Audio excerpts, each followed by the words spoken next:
Sarah, Montréal, Canada. Au début, le plan de Sarah a bien fonctionné. Elle a pris 2 semaines de congé pour l'opération. Il en fallait 3. Le médecin a pourtant insisté. Une semaine d'hospitalisation suivie de 2 de repos complet, qu'elle a ramené à 1. Elle ne peut décemment prendre plus sans éveiller les soupçons au cabinet. Cela fait 2 ans qu'elle n'est pas partie en vacances. Les enfants ne sont même pas en congé à cette période, qui prendrait 3 semaines au beau milieu du mois de novembre, alors que les audiences tombent comme la neige sur la ville. Elle n'a rien dit à personne, ni au bureau, ni à la maison.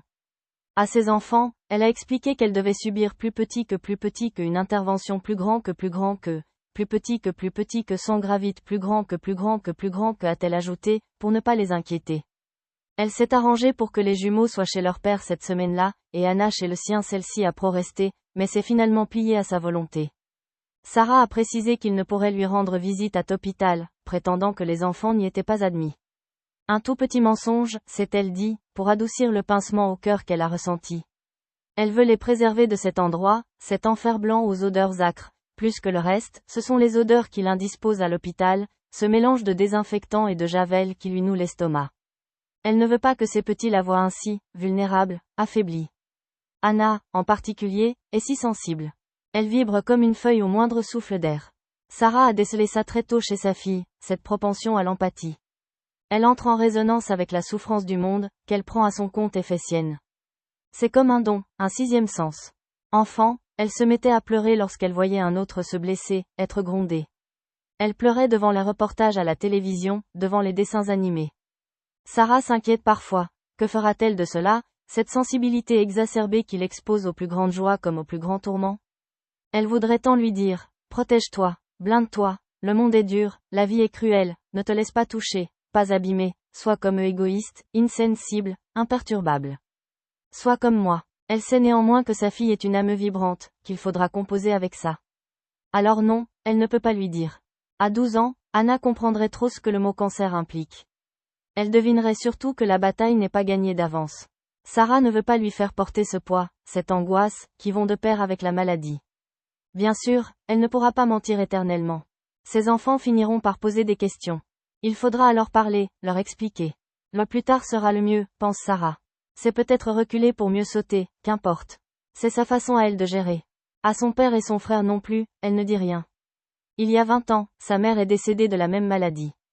Elle ne veut pas leur imposer à nouveau ce parcours du combattant, ces montagnes russes émotionnelles, espoir, désespoir, rémission, récidive, elle sait trop bien ce que ces mots signifient. Elle va se battre seule, et en silence. Elle se croit assez forte pour ça. Au cabinet, personne n'a rien remarqué. Inès l'a juste trouvée fatiguée. Vous êtes pâle, a-t-elle dit lorsque Sarah est rentrée de congé. Par chance, ça en hiver, les corps sont caches, recouverts de chemises, de pulls, de manteaux. Sarah prend soin de ne pas porter de décolleté, se maquille un peu plus qu'avant, et le tour est joué. Elle a mis au point un ingénieux système de code dans son agenda.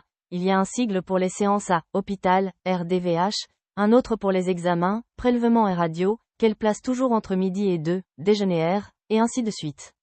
Ses collaborateurs vont finir par croire qu'elle a un amant. À dire vrai, cette pensée lui plaît. Elle se prend parfois à imaginer qu'elle va retrouver un homme à l'heure du déjeuner. Un homme solitaire, dans une ville au bord de la mer. Ce serait si doux. Ses rêveries s'arrêtent là, la ramènent inexorablement à l'hôpital, aux soins, aux examens. Dans l'équipe des juniors, les discussions vont bon train. Elle est encore sortie aujourd'hui. Bire une partie de après-midi. Elle coupe son portable, oui. Sarah Cohen aurait donc une vie, en dehors de ce cabinet? Qui est celui qu'elle retrouve à midi, le matin, parfois l'après-midi? Est-ce un collègue? Un associé? Inès penche pour un homme marié, un autre émet l'idée que c'est une femme. Pourquoi tant de précautions, sinon? Imperturbable, Sarah continue ses allées et venues. Son plan semble fonctionner. En tout cas pour l'instant. C'est un détail qui va la perdre, comme souvent dans les histoires de crime, un détail qu'ont-on le meurtrier. La mère d'Inès est malade. Sarah aurait dû le savoir. À bien y réfléchir, information lui a été communiquée, il y a longtemps, l'année passée. Sarah s'était dite navrée, et puis elle n'y avait plus pensé, la donnée s'était perdue dans les limbes de son cerveau débordé. Qui pourrait l'en blâmer, elle a tant à penser. Si elle avait pris le temps de s'arrêter à la machine à café, de rôder dans les couloirs, ou de s'asseoir pour déjeuner, ce qu'elle ne fait jamais, l'information lui serait revenue. Mais voilà, ses échanges avec les autres se limitent à l'essentiel, au strictement professionnel. Ce n'est ni du mépris, ni de l'hostilité, plutôt un manque de temps et de disponibilité.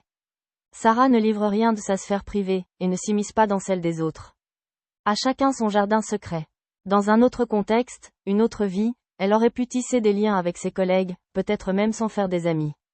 Mais dans celle-ci, il n'y a pas d'espace autre que celui du travail. Avec ses collaborateurs, Sarah se montre toujours courtoise. Familière, elle ne l'est jamais. Inès est à son image. Elle ne se livre pas, ne s'épanche pas sur sa vie. C'est une qualité que Sarah apprécie. En elle, elle semble retrouver la jeune avocate qu'elle était jadis. C'est elle qui l'a choisie lors des entretiens d'embauche des collaborateurs juniors. Inès s'est révélée précise, travailleuse, d'une grande efficacité. Elle est la plus brillante de son groupe. Elle ira loin, Sarah le lui a dit un jour, si elle sait s'en donner les moyens. Dans ces conditions, comment aurait-elle pu savoir qu'Inès emmènerait sa mère, précisément ce jour-là, passer un examen à l'hôpital? Sur la page de son agenda, Sarah a noté plus petit que RDVH, H n'est ni un homme, ni Henri du service comptabilité, ni même Herbert, le jeune et beau collaborateur de l'équipe d'à côté, qui ressemble tant à ce célèbre acteur américain. Non, H est simplement le docteur Haddad, oncologue de Sarah, qui hélas n'a rien d'hollywoodien. Lorsqu'Inès a demandé, la semaine précédente, à prendre exceptionnellement sa journée, Sarah a acquiescé. Elle a noté l'information, mentalement, et puis l'a oubliée depuis quelque temps. Certaines choses lui échappent, son état de fatigue avancé en est sûrement la cause. Dans un instant, elles vont se croiser dans la salle d'attente du service d'oncologie de l'hôpital universitaire. Une même expression de surprise se lira sur leur visage. Sarah restera sans voix. Pour se donner une contenance, Inès lui présentera sa mère. Voici Sarah Cohen, l'associée avec laquelle je travaille. Enchantée, madame. Sarah sera polie, ne laissera rien paraître de son trouble. Il ne faudra pas longtemps à Inès pour comprendre ce que sa bosse fait là, en plein milieu d'après-midi, par un jour de semaine, dans ce couloir du service d'oncologie, des radios sous le bras. En un instant, tout s'écroulera. La liaison, l'homme marié, les déjeuners galants, les rendez-vous secrets, les signes à 7 coquins. Sarah sera démasquée. Dans une tentative un peu vaine pour sauver la face, elle prétend qu'elle s'est trompée de salle, est venue voir une amie. Elle sait qu'Inès n'est pas dupe. Celle-ci va vite reconstituer le puzzle. Son absence de 15 jours le mois précédent, qui a surpris tout le monde, les rendez-vous extérieurs qu'elle enchaîne depuis peu, son teint, sa maigreur, son malaise au tribunal, autant d'indices qui prennent des allures de preuve, de pièces à conviction. Sarah voudrait disparaître, se désintégrer, s'envoler comme ces super-héros au pouvoir prodigieux dont les jumeaux raffolent. Trop tard. Elle se sent idiote, soudain, de trembler devant une collaboratrice junior, comme si elle était prise en faute. Elle a un cancer, ce n'est pas un crime. Et puis elle n'a pas à se justifier auprès d'Inès, elle ne les doit rien, ni à elle, ni à personne. Pressée de rompre le silence inconfortable qui s'est installé, Sarah salue la jeune femme et sa mère, et s'éloigne d'un pas se voulant assurer. Tandis qu'elle regagne son taxi, une question la taraude. Que fera Inès de cette information? Va-t-elle la divulguer? Sarah est tentée de rebrousser chemin, de la rattraper dans les couloirs, la supplier de ne rien dire. Elle s'en défend pourtant. Ce serait admettre qu'elle est vulnérable, donner à Inès du pouvoir, un ascendant sur elle. Elle adopte une toute autre stratégie. Demain, en arrivant au bureau, elle va convoquer Inès, et lui proposer de la seconder dans l'affaire Bill Gouvard, le dossier chaud du moment, pour le client le plus important du cabinet. Une promotion, assurément, une offre inespérée que la jeune collaboratrice ne pourra refuser. Elle en sera flattée, redevable envers Sarah. Mieux que cela, elle en deviendra dépendante. Une habile façon d'acheter son silence, se dit-elle, de s'assurer sa loyauté. Inès est ambitieuse, elle comprendra qu'elle n'a pas intérêt à parler, à s'attirer les foudres de son associé. Sarah quitte l'hôpital, rassurée par le plan qu'elle vient d'élaborer. Il est presque parfait. Elle n'oublie qu'une chose, pourtant apprise durant ses années de métier. Lorsqu'on nage parmi les requins, mieux vaut ne pas saigner. Mon ouvrage avance, lentement comme une forêt qui pousse en silence. C'est une tâche exigeante que la mienne, une tâche que rien ne doit venir troubler. Je ne me sens pas seule, pourtant, enfermée dans mon atelier. Je laisse parfois mes doigts à leur étrange balai, et je songe à ces vies que je ne vivrai pas, à ces voyages que je n'ai jamais faits, à ces visages que je n'ai pas croisés. Je ne suis qu'un maillon de la chaîne, un maillon dérisoire, mais qu'importe, il me semble que ma vie est là, dans ces 3 fils tendus devant moi, dans ces cheveux qui dansent tout au bout de mes doigts.